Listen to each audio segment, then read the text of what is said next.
India market invest মাইন্ডসেটে আপনাদের স্বাগত। যা চ্যানেল নতুন এসেছেন তাদেরগুলো প্লিজ চ্যানেলটাকে সাবস্ক্রাইব করবেন, লাইক করবেন, বেল আইকনটা প্রেস করবেন, তার সাথে বটনটা প্রেস করবেন। নোটিফিকেশনটা কিন্তু সঙ্গে সঙ্গে আপনাদের কাছে গিয়ে পৌঁছাবে। স্যার, আমরা এখন দুটো আন্ডার ভ্যালু কেমিক্যাল সেক্টরের কোম্পানি নিয়ে আলোচনা করব, যেখানে দুটো কোম্পানি কিন্তু ফান্ডামেন্টাল স্ট্রং কোম্পানি এবং ভালো আপসাইড পোটেনশিয়াল লক্ষ্য করা যাচ্ছে। তো স্যার, প্রথমে জেনে নিই যে কেমিক্যাল সেক্টরের যেসব কোম্পানিগুলো, সেই সব কোম্পানিগুলো আন্ডার ভ্যালু কেন রয়েছে। কারণ স্যার, আমরা জানি যে 2020 কোভিডের পর থেকে কিন্তু কেমিক্যাল সেক্টরের কোম্পানিগুলোর মধ্যে ব্যাপক একটা মুভমেন্ট দেখা গেছে 2021 ডিসেম্বর পর্যন্ত। স্যার, 2021 ডিসেম্বরের পরে তারপরে ইউক্রেন রাশিয়ার যুদ্ধ হলো। যুদ্ধ হওয়ার সঙ্গে সঙ্গে কী হলো, যে ক্রুড অয়েলের দাম বাড়লো, অর্থাৎ র ম্যাটেরিয়ালসের দাম বাড়তে শুরু করলো। তার পাশাপাশি ইনফ্লেশন শুরু হলো, রেট হাইক হলো, গ্রোথ কমে গেল। তো গ্রোথ কমে যাওয়ার জন্য কিন্তু এই কোম্পানিগুলোর ডিমান্ড কমে গেল। তার পাশাপাশি দেখা গেছিলো যখন চায়নার কেমিক্যাল সেক্টরের কোম্পানিগুলোর মধ্যে একটা গণ্ডগোল দেখা দিয়েছিল, সেই সময় কিন্তু আমাদের দেশের কেমিক্যাল সেক্টর, অর্থাৎ 2020 থেকে কোভিডের পর থেকে 2021 ডিসেম্বর পর্যন্ত, ইউক্রেন রাশিয়ার যুদ্ধের আগে পর্যন্ত যে ডিমান্ড যেভাবে বেড়েছিল কেমিক্যাল সেক্টরের, সেইভাবে কিন্তু আমাদের দেশের কোম্পানিগুলো ক্যাপেক্সও করেছিল। তো ক্যাপেক্স করার জন্যে কোম্পানিগুলো কী হয়েছিল, উৎপাদন ক্ষমতা বেড়ে গেছিলো। কিন্তু যখন ইউক্রেন রাশিয়া যুদ্ধ হলো, ইনফ্লেশন বাড়লো, তখন কিন্তু ডিমান্ড আস্তে আস্তে কমতে শুরু করলো। তার ফলে কোম্পানিগুলোর মার্জিন, প্রফিটেবিলিটি একটা এফেক্ট পড়তে শুরু করলো এবং কোম্পানিগুলো আন্ডার ভ্যালুতে চলে আসছে। তো এখন কেন ভালো সময় বা এই সময়টা বাই করার কথা কেন বলছি? কারণ স্যার, কোম্পানিগুলো তো আন্ডার ভ্যালু। তো সেই জায়গায় দাঁড়িয়ে ভালো একটা অপরচুনিটি দেখা যাচ্ছে, যেখানে মার্কেট কিন্তু অল টাইম হাই চলছে। এবং তার পাশাপাশি যে রেট কাটের কথা আমরা দেখলাম, যে ফেড কিন্তু রেট কাটের কথা বলছে 2024 ওয়ান টাইম, জাস্ট এফওএমসির মিটিং যে কমপ্লিট হলো। তো স্যার, রেট কাট হলে কিন্তু কী হবে, বিজনেস আবার ট্র্যাকে আসবে, এবং বিজনেস ট্র্যাকে আসা মানে কিন্তু এই কোম্পানিগুলোর প্রোডাক্টের আবার ডিমান্ড বাড়া। তো বেস্ট সময় এই কোম্পানিগুলো নিয়ে চিন্তাভাবনা করার। দেখুন স্যার, আমরা যদি কোম্পানির পোর্টফোলিও দেখি, তো দেখলে দেখা যাবে ফ্লোরোকেমিক্যালে কোম্পানিটার এক্সপোজার রয়েছে, স্পেশালিটি কেমিক্যালে আছে, প্যাকেজিং ফিল্মে রয়েছে, এবং টেকনিক্যাল টেক্সটাইল বলুন, ল্যামিনেটেড ফেব্রিক বলুন, তো এই সেগমেন্টে কিন্তু কোম্পানিটা কাজ করছে। আমরা কোন কোম্পানি নিয়ে আলোচনা করতে চলেছি? এসআরএফ, কেমিক্যাল সেক্টরে একটা দিগ্গজ কোম্পানি, যেই কোম্পানির যদি মার্কেট ক্যাপ দেখেন তাহলে 72,000 করোড় মার্কেট ক্যাপ, মানে কোম্পানিটা কিন্তু লার্জ ক্যাপ ক্যাটাগরির কোম্পানি। তা আমরা যদি কোম্পানিটা রিটার্ন দেখি, দেখুন এক বছরে কোম্পানিটা অনলি ফর 5-6% একটা রিটার্ন কিন্তু দিয়েছে। আমরা যদি 5 বছর রিটার্ন দেখি, দেখলে দেখা যাবে 306% রিটার্ন দিয়েছে। এবং কোম্পানিটা 2021 থেকে যেই টাইম পিরিয়ডের কথা আমি একটু আগে বললাম, সেই টাইম পিরিয়ড থেকে কিন্তু কনসলিডেট করছে। আদার্স কোম্পানিগুলো কী করেছে, শার্পলি কিন্তু নিচে এসছে, এই কোম্পানিটা কিন্তু একই জায়গায় কনসলিডেট করে যাচ্ছে। এটা কিন্তু একটা পজিটিভ দিক বলতে পারেন।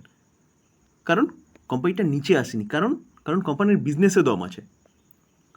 তো স্যার, আমরা যদি ম্যাক্সিমাম চার্ট প্যাটার্ন দেখি, তাহলে দেখলে দেখা যাবে কোম্পানিটা কিন্তু মাল্টি ব্যাগার রিটার্ন বানিয়ে দিয়েছে তার শেয়ার হোল্ডারদের। দেখলে দেখা যাবে, দেখুন 1,19,268% রিটার্ন দিয়েছে। তো সেরকমই কোম্পানি নিয়ে আলোচনা করছি, যে কোম্পানিটা কিন্তু ন্যানো ক্যাপ থেকে উঠে আজকে লার্জ ক্যাপ ক্যাটাগরিতে পৌঁছেছে। তো চলুন আমরা কোম্পানিটার একটু ফাইন্যান্সিয়াল ব্যাকগ্রাউন্ডটা দেখে নিই। আমরা যদি কোম্পানির রিজার্ভ দেখি, দেখলে দেখা যাবে 4,600, 6,200, 7,300 রিজার্ভ কিন্তু কন্টিনিউয়াসলি বাড়ছে, সেটা 8,900, 10,200। তাহলে কোম্পানির রিজার্ভ বাড়ছে। তার পাশাপাশি দেখলে দেখা যাবে কোম্পানির লং টার্ম বোরিং আছে 1,662 করোড় মতন, এবং শর্ট টার্ম বোরিং আছে কত? শর্ট টার্ম বোরিং আছে কিন্তু 1,949। তো শর্ট টার্ম বোরিং ফ্ল্যাকচুয়েট মানে থাকে, মেন হচ্ছে লং টার্ম বোরিং। দেখুন, আমরা তার পাশাপাশি যদি দেখি, তাহলে কোম্পানির কাছে ক্যাশ অ্যান্ড ক্যাশ ইকুইভ্যালেন্ট আছে কত? ক্যাশ অ্যান্ড ক্যাশ ইকুইভ্যালেন্ট আছে 369 করোড় মতন। তো ব্যালেন্স শিট ঠিকঠাক আছে বলতে পারেন। স্যার, আমরা 2020 থেকে যদি রেভিনিউ দেখি, দেখলে দেখা যাবে 6,300, 7,000, 10,000 কন্টিনিউয়াসলি বাড়ছে।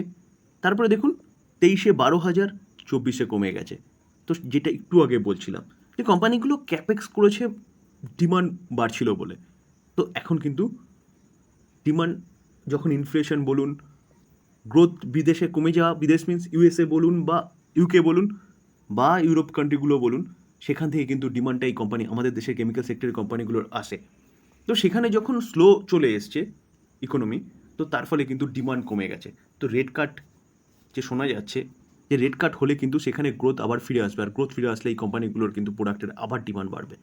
তো এই কারণে কিন্তু লাস্ট এরকম একটা সিচুয়েশন দেখা যাচ্ছে।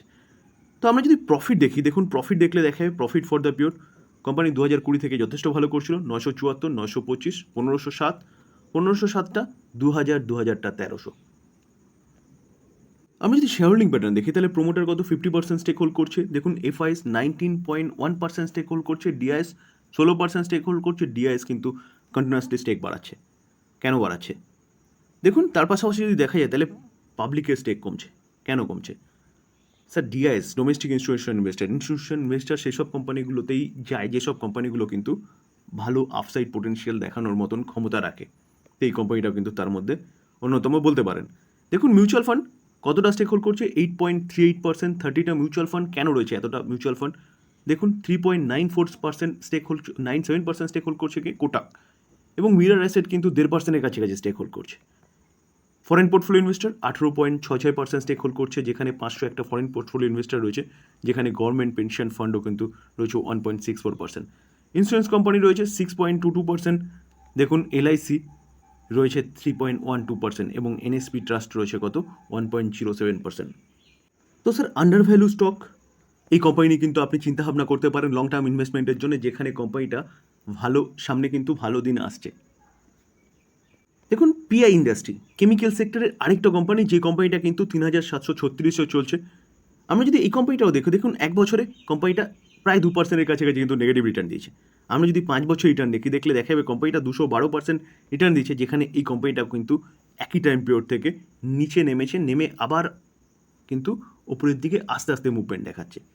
তো এই কোম্পানিটা নিচে আসার পিছনে কিন্তু একই কারণ অ্যাপ্লিকেবল, কারণ কেমিক্যাল সেক্টরের কোম্পানি। তো স্যার এই কোম্পানিটাও কিন্তু লার্জ ক্যাপ ক্যাটাগরির কোম্পানি, 56,000 করোড় হচ্ছে কোম্পানিটার মার্কেট ক্যাপ। তো কোম্পানিটার বিজনেস কী করে দেখুন স্যার, এই যে কোম্পানিটা, এই কোম্পানিটা কিন্তু লিডিং প্লেয়ার বলছে কি এগ্রো কেমিক্যাল সেগমেন্টে।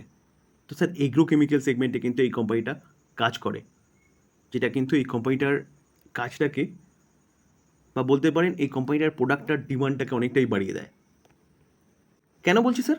কারণ এখন কিন্তু গভর্নমেন্ট এগ্রিকালচারের নিয়ে ভাবছে। তো এগ্রিকালচার নিয়ে ভাবছে মানে কিন্তু এই কোম্পানিটার ভালো সময় আসতে চলেছে বলতে পারেন। যেখানে এই কোম্পানিটা যদি আমরা রিজার্ভ দেখলে দেখা যাবে, দেখুন 2500, 5200, 6000, 6000টা কোথায় এসছে, 7000, 8600 রিজার্ভ কিন্তু কন্টিনিউয়াসলি বাড়ছে। যেখানে এই কোম্পানিটাকে দেখলে দেখা যাবে আগে কিন্তু কোম্পানিটার কাছে ডেট ছিল 5 বছর আগে, 3 বছর আগেও ছিল 169, এখন কিন্তু purely debt free company, long term boring, short term বোরিংও কোম্পানির কিচ্ছু নেই। এবং তার পাশাপাশি যদি আমরা ক্যাশ অ্যান্ড ক্যাশ ইকুইভ্যালেন্ট দেখি তাহলে দেখা যাবে কোম্পানির কাছে ক্যাশ আছে কত 2544 করোড় মতন কিন্তু ক্যাশও রয়েছে। তো স্যার এই যে ব্যালেন্স শিট দেখলাম না, সেটা কিন্তু 5 স্টার ব্যালেন্স শিট বলতে পারেন। আমরা যদি কোম্পানিটার রেভিনিউ দেখলে দেখা যাবে 3354, 4300, 5100, 5100টা দেখুন 6400, 7300, তাহলে কোম্পানির কিন্তু রেভিনিউ কন্টিনিউয়াসলি বাড়ছে। তাহলে বলতে পারেন কোম্পানি কিন্তু বিজনেস ভালো করছে। আমরা যদি কোম্পানির প্রফিট দেখলে দেখা যাবে, দেখুন 442, সেটা 718, 819, 819টা 1211, 1730, তাহলে কোম্পানি বিজনেস ভালো করছে। তার পাশাপাশি কোম্পানির যে প্রফিট সেটাও কিন্তু লাফিয়ে বাড়ছে। আমরা যদি শেয়ার হোল্ডিং প্যাটার্ন দেখি তাহলে মার্চ 2024 প্রোমোটার কত 46.1% স্টেক হোল্ড করছে, foreign institution investor 20% stake hold করছে, domestic institution investor 24.3% stake hold করছে। তো স্যার ডোমেস্টিক ইনস্টিটিউশন ইনভেস্টার দেখলে দেখা যাবে কিন্তু দেখুন স্টেক সংখ্যা কিন্তু বাড়াচ্ছে কয়েক কোয়ার্টার ধরে। কেন বাড়াচ্ছে স্যার? এটা কিন্তু চিন্তাভাবনা করার বিষয় যে কেন বাড়াচ্ছে। দেখুন পাবলিক দেখলে দেখা যাবে স্টেক সংখ্যা কমছে, এটাও কিন্তু চিন্তাভাবনা করার বিষয়। যেখানে ইনস্টিটিউশন ইনভেস্টারদের স্টেক বাড়ে এবং পাবলিকের স্টেক কমে, সেখানে কিন্তু সেই কোম্পানিগুলোকে আপনি চিন্তাভাবনা করতে পারেন। যেখানে দেখুন আমরা যদি দেখি ইনস্টিটিউশন ইনভেস্টার কতটা স্টেক হোল্ড করছে, 44%-এর ওপরে স্টেক হোল্ড করছে। কেন হোল্ড করছে দেখুন স্যার, এটা মাথায় রাখবেন যে রিটেল ইনভেস্টারদের থেকে কিন্তু ইনস্টিটিউশন ইনভেস্টারদের কাছে ইনফরমেশন অনেক বেশি থাকে। দেখুন আমরা যদি ইনস্টিটিউশন ইনভেস্টারগুলোকে দেখি তাহলে দেখা যায় মিউচুয়াল ফান্ড 15%-এর কাছাকাছি স্টেক করছে, 32টা মিউচুয়াল ফান্ড রয়েছে। Axis mutual fund 3.84% stake hold করছে, কোটাক 2.12% স্টেক হোল্ড করছে, আইসিআইসিআই 1.95% স্টেক হোল্ড করছে, টাটা 1.23% স্টেক হোল্ড করছে, কানাডা 1%-এর উপরে স্টেক হোল্ড করছে, ইউটিআই 1%-এর উপরে স্টেক হোল্ড করছে। Foreign portfolio investor 19.15% stake hold করছে, 623টা ফরেন পোর্টফোলিও ইনভেস্টার রয়েছে, যেখানে ইন্স্যুরেন্স কোম্পানিও রয়েছে 8.14%, 20টা ইন্স্যুরেন্স কোম্পানি রয়েছে, এলআইসি অলমোস্ট 4.4% স্টেক হোল্ড করছে, আইসিআইসিআই 1.67% স্টেক হোল্ড করছে, এসবিআই লাইফ 1.10% স্টেক হোল্ড করছে। কেন হোল্ড করছে স্যার? এটা বুঝতে হবে কিন্তু। তো স্যার এই কোম্পানিও কিন্তু আপনি চিন্তাভাবনা করতে পারেন, যেখানে কোম্পানি কিন্তু কন্টিনিউয়াসলি ভালো পারফরম্যান্স করছে। আর এই কোম্পানিটা আমরা যে দেখলাম 5 বছরের টাইম পিরিয়ডে, যেখানে কেমিক্যাল সেক্টরে প্রতি কটা কোম্পানি নিচে এসছে, এই কোম্পানি কিন্তু আস্তে আস্তে হলেও ওপরের দিকে মুভমেন্ট দেখাচ্ছে। তো স্যার এই কোম্পানিটাও কিন্তু বেস্ট কোম্পানি ইনভেস্টমেন্ট করার জন্য লং টার্মে। ডিসক্লেমার দিয়ে রাখি, দেখুন স্যার আমি বাই সেল রেকমেন্ডেশন দিচ্ছি না, কোম্পানিগুলো ভালো কোম্পানি, সেগুলো নিয়ে আলোচনা করলাম। এবার চিন্তাভাবনা আপনার, আপনি কী করবেন। আলোচনা এই পর্যন্তই। যদি ভালো লাগে, যা চ্যানেল নতুন এসেছেন তাদেরগুলো প্লিজ চ্যানেলটাকে সাবস্ক্রাইব করবেন, লাইক করবেন, বেল আইকনটা প্রেস করবেন, তার সাথে অল বাটনটা প্রেস করবেন, নোটিফিকেশনে কিন্তু সঙ্গে সঙ্গে আপনাদের কাছে গিয়ে পৌঁছাবে। থ্যাংক ইউ, ভালো থাকবেন।